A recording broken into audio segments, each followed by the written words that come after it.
Hey everyone, welcome to another episode of What the Dementia by Bambu Care. I'm your host, Brianna Wilson. I'm a certified dementia practitioner and the founder of Bambu Care, where you can find us at letsbamboo.com. For those of you who may not know, the What the Dementia podcast is only one of the many ways that we support dementia care partners along their journey. So when you get a chance, please be sure to check us out. For today's podcast episode, we are going to address 5 caregiver questions related to the holidays. I figured now would be a great time to address these questions and get them answered for you all. Also, we do have 2 other podcast episodes that we've done about the holidays. We did a traveling holiday edition podcast episode and 6 tips to make holidays more enjoyable episode. And I will post those links in the podcast notes. And then tomorrow, inside the Paw Pass Treehouse membership, we will be releasing an episode on toileting tips for the holidays. So if you're interested in that topic, you can join us at letsbamboo.com/treehouse, okay? So before we get into it, if you enjoy our podcast episodes, please be sure to give us a good rating to help other dementia care partners find our podcast. When you all leave reviews, it really does help out the podcast, and it is so appreciated. If you would like to keep up with us between episodes, consider following us on Instagram at Let's Bamboo or joining us in our free support community at letsbamboo.com/champions. As I mentioned just a few moments ago, we also have an all-in-one comprehensive dementia care library called the Treehouse, which you can find at letsbamboo.com/treehouse. And as always, I'll be sure to post all the links in the podcast notes. So let's go ahead and start with the first question. So the first question is, if your partner with dementia doesn't know what day it is and can't remember that it is even a holiday, is there any point in celebrating? This is a great question. And my answer is, drumroll, it depends. The reason I say it depends is because holidays can be either super enjoyable, super stressful, or somewhere in between, right? So you have to consider where holidays fall on the continuum for you and for your partner. If holidays are something that both of you have always loved, then it may be worthwhile to still celebrate in a smaller but still meaningful way. You don't have to know what day it is or the significance of the occasion to enjoy the festivities of it. But it's definitely usually best to keep it simple. It can just be the family that's in the house, or you can invite a few of the closest people who have what I call act right, because unfortunately some family members just don't have act right, and that's okay, but they should probably stay at home or go somewhere else, and that's just being truthful. Now, sometimes we expect our person with dementia to just know when special occasions are coming up, and sometimes that can be unrealistic. So if you want to help them get into the spirit of the holidays, start planting little seeds and sparking holiday spirit. Play holiday music, which may vary depending on your culture. Put up a few simple decorations or just add some of the holiday colors to your space. Just be mindful that too many changes to an environment can make it feel unfamiliar, and then you may see a spike in behaviors like asking to go home, reporting things as missing, getting lost in the house, maybe even having more incontinent episodes if they're disoriented to the point where they can't locate the bathroom in time. But yes, set the stage. So using Christmas as an example, you could say something like, "Hey, Christmas is in a couple of weeks. Is there anyone you wanted to get gifts for?" It's okay if they name people who have passed away, just have them make a list and ponder what they would want to get them as a gift. Or if that's too triggering of a topic, you could say, "Hey, did you want to help me wrap gifts?" Or "Christmas is next week. I thought we could bake your favorite cookies. You still like gingerbread cookies, right?" Or "Christmas is tomorrow. Jill and Frank will be coming over to spend time with us. How does that sound?" Or "Christmas is in a few days. Did you want to see if we could find a holiday outfit for you?" Do you get my point? Don't expect them to just remember, help them remember, okay? Now, for some people, holidays create a lot of anxiety. Some people get so worked up trying to figure out everything that needs to get done, even if it's no longer their responsibility, like gifts and cards, shopping list for groceries, after first trying to decide on a menu, getting the house cleaned up, prepping for cooking. If this is your person and bringing up the holidays triggers that kind of anxiety, don't do that, okay?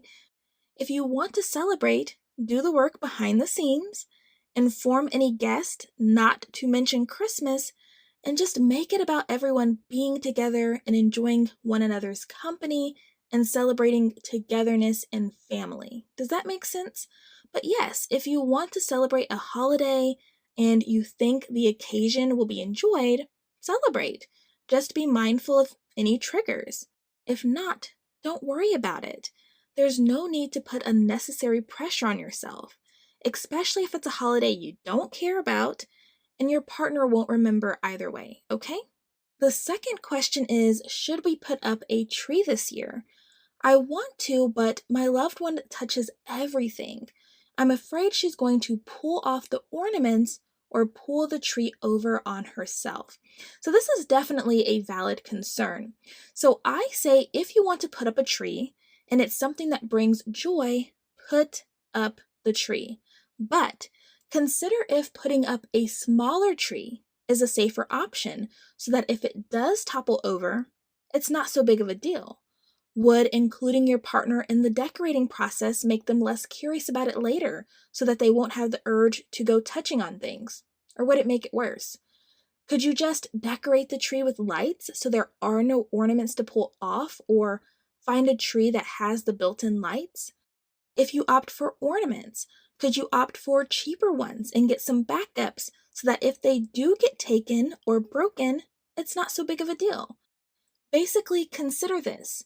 If I put up a tree, how can I avoid issues while satisfying everyone's needs? If you can figure that out, put up the tree. But if not, maybe your tree isn't the best idea for now, okay? Are there any other decorations that you could do to bring joy? The third question is, should we bring them home from the memory care facility for the holiday? Now, this is probably the most asked question when it comes to the holidays, and honestly, 9 times out of 10, my answer is no. Do not bring them home. Why? Because memory care facility transitions can be really hard, and it can take people with dementia a while to adjust. So, if you take someone away from what is now their home to a different temporary location, even if it's just for a few hours, it can really create a setback because it disrupts the person's entire routine. The person may not want to go back to the facility, or you may end up going through the hassle of checking them out the facility to go to your house or wherever just for them to refuse and not want to get out of the car. It can really end up being a nightmarish situation that can be avoided. So instead, my recommendation is that if the facility allows you to bring food, bring them a plate of the home-cooked holiday meal. You can even bring 2 plates and enjoy it with them. Some facilities have certain things that they do to celebrate, so you can join in on the celebration and spend at least part of the holiday with your partner inside of the care facility. But seriously, think long and hard about bringing your partner home from the care facility. And if you still think you want to, think again one more time, okay? The fourth question is, should I change how we do holidays? I'm beginning to think 15 to 20 visitors, even for a few hours, is going to be too much for her. Great question. And my answer is, you're probably right. One of the things that we have to be aware of is what overstimulates our partners. And holidays can come with a lot of stimulation and challenges for people with dementia. There are so many competing noises during the holidays, from the clanking pots and pans, all the conversation, plus if a TV is on, plus if a baby is crying, plus if there's holiday music playing. Then you have the added visual stimuli. There's decorations all over the place. The kitchen is typically more cluttered because people are cooking and there's food out. People are filling up the rooms and bustling about. Then You top that off with being surrounded by a lot of people you may not even recognize, or if we're being honest, want to deal with, especially if you've never been a social person to begin with. And all forbid if the people are huggy and touchy too. Oh my gosh. Even I'm over here like, yeah, no thanks, right? But I can also regulate myself. I know how to tune out my environment when I need to and soothe myself. I know when I need a break. I know how to set boundaries. I know how to step outside to take a breather or go into a different room. People with dementia, however, have a much harder time regulating themselves. And so, what you may see is agitation and outburst, impulsive actions, asking to go home, rocking back and forth, and picking and rubbing their skin. So, yes, for many people with dementia, large gatherings are going to be a bit much. So, smaller, more intimate events are usually better. And then you also want to consider how, even then, you can make your partner feel more comfortable, like educating guests beforehand on the best ways to communicate with your partner, or if they have any triggers that should be avoided. Maybe providing your partner with noise canceling headphones so that they can listen to music and kind of tune out everything else that's going on. A room for them to retreat to if they get overstimulated. Letting people know that they should ask before just going up to hug and kiss on your partner. Or setting a time limit on how long the event will be. Things like that, okay? And then the fifth and last question is, do you have any gift ideas for someone with dementia? Yes, yes, I do.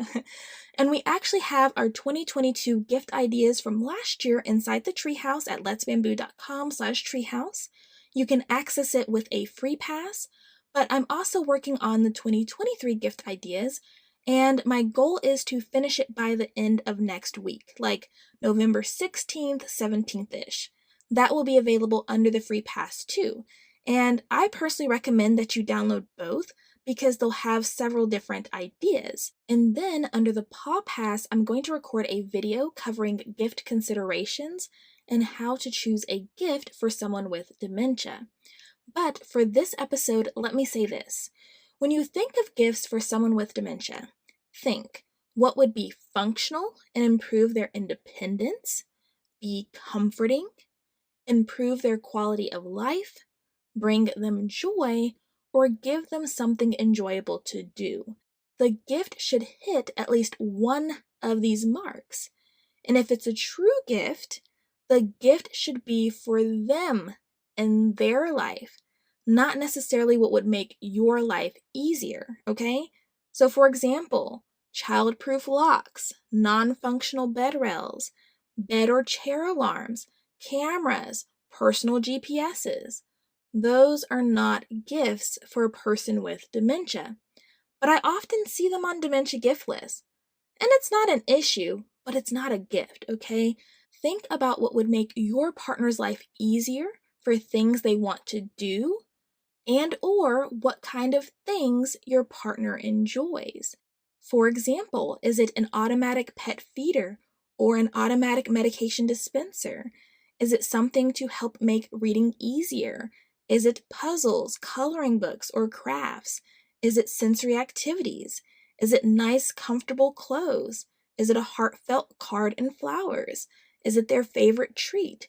Is it something to keep them warm and comfy, like a blanket or fuzzy socks? With the grips on the bottom, of course.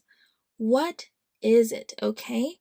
So, in the meantime, be sure to grab our 2022 guide in the Treehouse. Again, it's letsbamboo.com/treehouse.